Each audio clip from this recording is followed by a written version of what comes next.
Hey guys, Itchy here. Here's a playthrough of the Tower of Pwnage. My first tip is make a plan. Instead of going straight into floor 1, start by reviewing the defense teams on all floors. Which floor do you think you can get to? Next, grab a piece of paper. Start at the highest floor you think you could beat. Look at the defenders on that floor and write down which attackers you plan to use. Also, make a note of their defense order.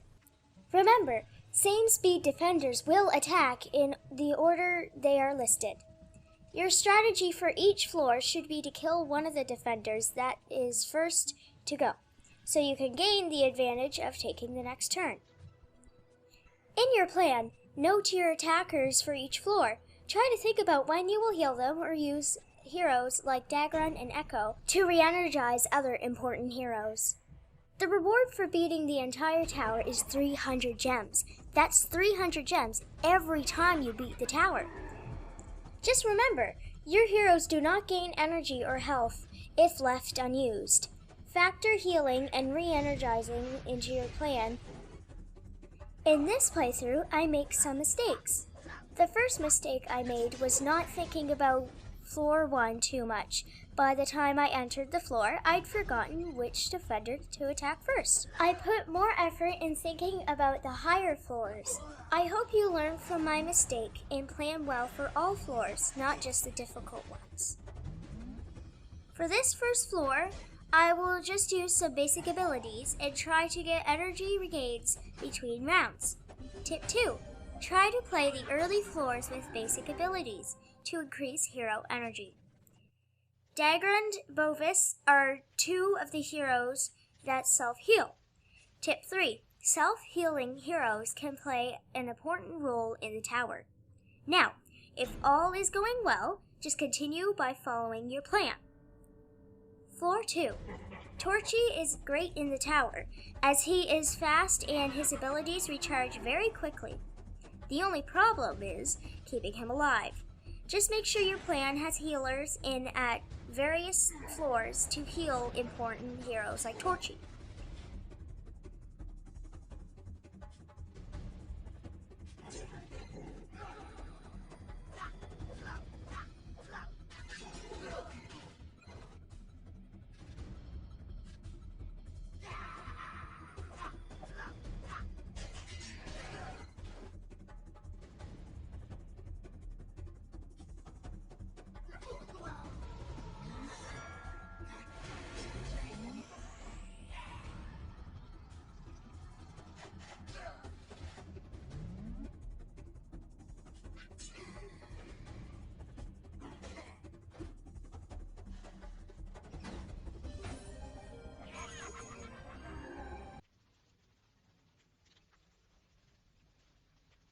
Floor 3. Defensive teams with all rogues can be challenging. You can use your own rogues to try and break their sequence or use a lot of tanks to absorb their damage. I chose to use tanks. Let's see how that plays through.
Floor 4.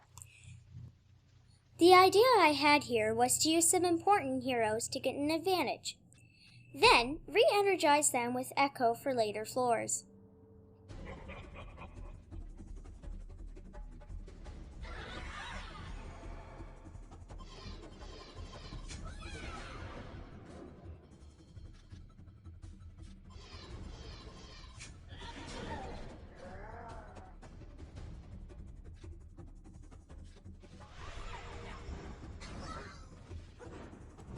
Here's a demonstration of why many consider Abigail to be very important.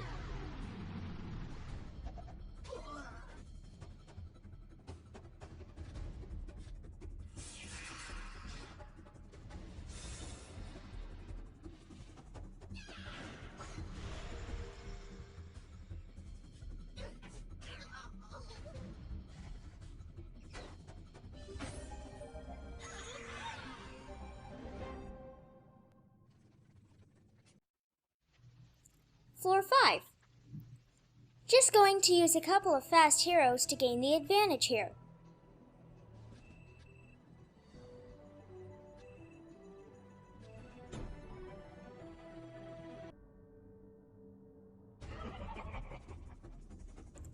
I really need to heal Torchy soon. We can see here how important he is in the tower with his abilities that quickly recharge.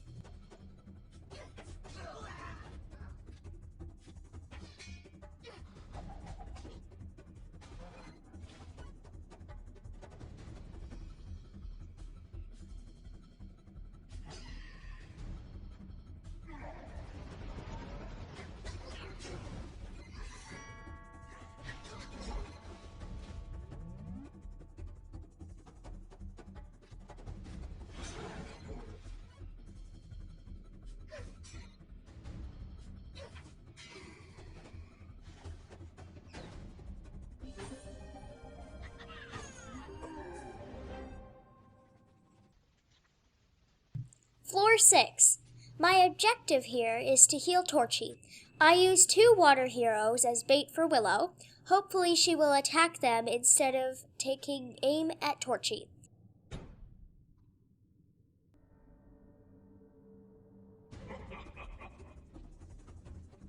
Again, I'm using fast heroes to try to gain the initiative. Okay, good. Willow left Torchy alone. Let's see how this plays out.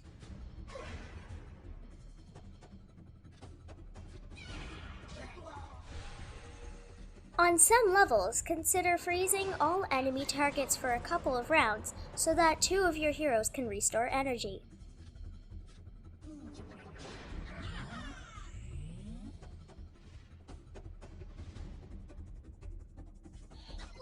Echo's Energize from earlier has given my Willow a great advantage.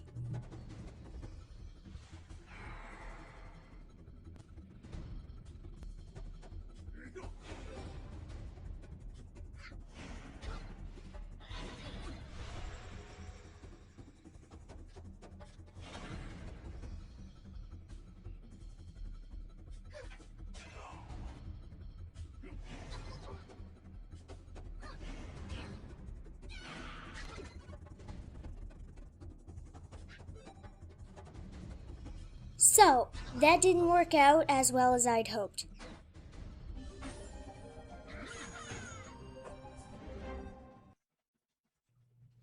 Floor 7.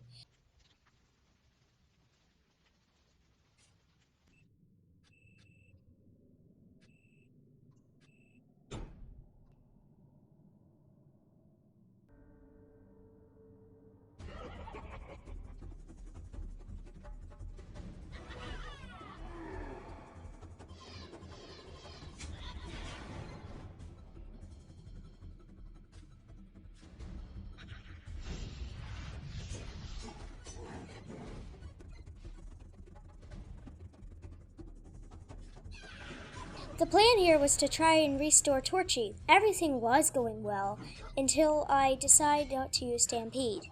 I really should have used Stampede. Oh well, big fail. I won't make that mistake again.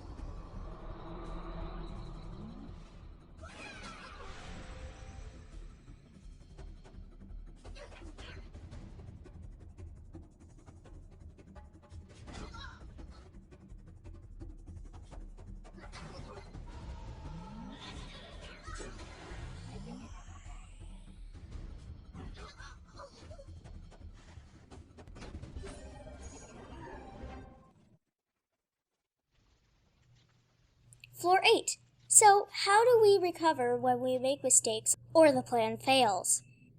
Okay, let's see what Ignis does. All by himself. I know what you're thinking. What is this madness?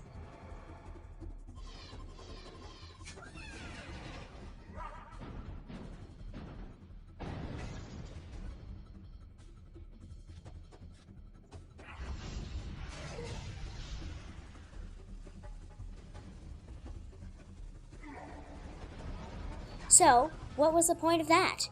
Well, Igorok, Bovis, and Willow all use their signature abilities. My team of fire heroes should now have a much easier job. Tip 4. To use up Defender's signature abilities, first send in 1 or 2 heroes that are not part of your attack plan.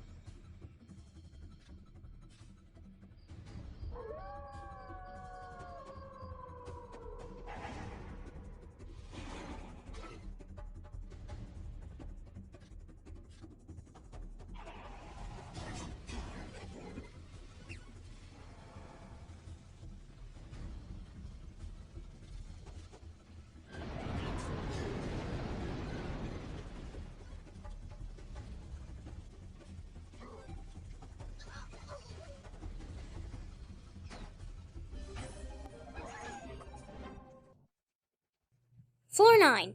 Okay, so the plan here is to let Subi get damaged, to get increased Savage Fury.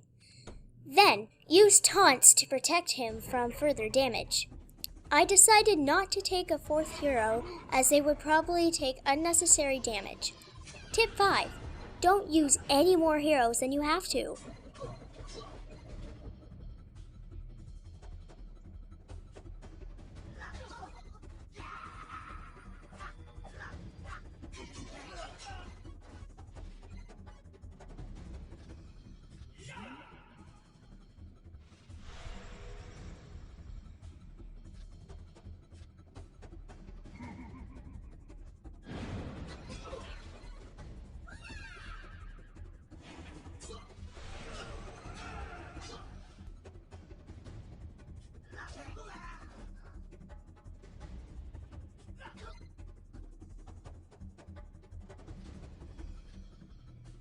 I used a second taunt, as I wanted to try and add more rounds to gain more energy for Sumi.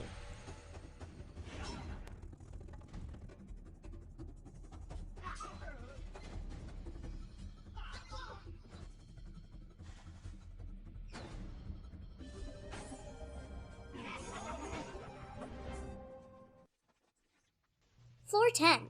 Time to bring out Black Diamond here, and hope she can do some major damage.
Floor 11. I'm not too worried now, as I haven't lost too many heroes. What I will show here is using some already wounded heroes, just to soften up the defenders. You can do this to save your better heroes for higher floors. There's currently nothing stopping you from doing this. Not only are you making the defenders use up their signature abilities, but you're also causing them damage and even killing some of them. Tip 6. Use booted heroes to soften up a defense, so you can attack it a second time with lesser heroes you don't care about, or better heroes that you want to preserve.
Floor 12, final floor.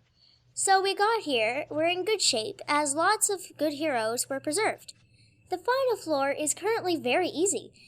In fact, you can probably solo the entire floor with just one hero. For example, one that does big damage and can fear the boss. I'm not going to try that today. Instead, I want to show you the power of using 4 heroes that can self-heal. Dagrand, Ella, and Bovis can automatically heal during a round. Pwnage can heal himself when he taunts. You will see that this boss has a bad habit of resurrecting himself. Let's see how that plays out. Tip 7. Use self-healing heroes for the final round. Tip 8. Use a hero that can fear the final boss and make him run away before he resurrects himself.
Check out this loot. 300 gems, stamina, and celestial. Thanks for watching the video, guys. I hope this was very helpful. And please click the like and subscribe button. Bye. You can continue watching if you want to see what I got from a 10 times heroic summit.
What a load of